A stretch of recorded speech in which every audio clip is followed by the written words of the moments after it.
I keep being surprised that I have to fight for Jesus' identity. I never imagined myself being in this position, and I'm sure many Jews share this feeling of why do we have to fight for Jesus' identity?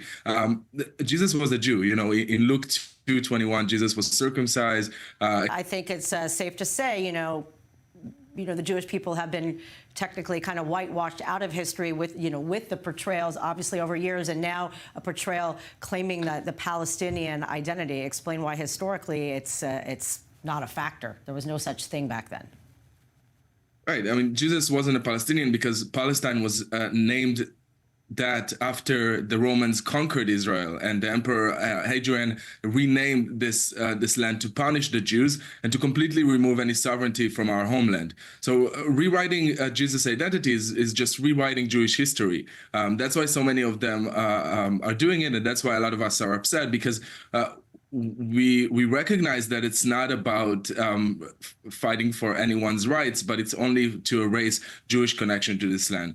I don't understand why you can't support Palestinian rights and needs without reframing ancient Jewish history of this land. But it's something that we're seeing happening over and over again. So I don't think it's a minor or just a radical campaign. It's something that is very sophisticated and aimed at people that don't know any better, and make sure that their whole worldview, this anti-Israel worldview, would stay intact while they're doing this.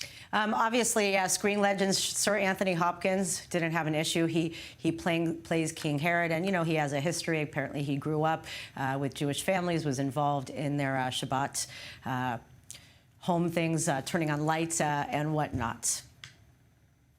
Yeah, it's quite interesting time that we're living in, when people are so uncomfortable with admitting historical facts, and I mean, it's fascinating that people from different generations didn't have to face these issues, and we could speak about history. We can say that Israel is doing things that are wrong and criticize Israel, but these days, I think it's very hard for people to have a conversation about historical facts and about the Jewish connection to this land of Israel. In the earlier report that you interviewed, that the reporter was saying that Adi and I, a facilitator in Colombia, was fired because she said that she doesn't think Jews have any DNA connection to the land of Israel.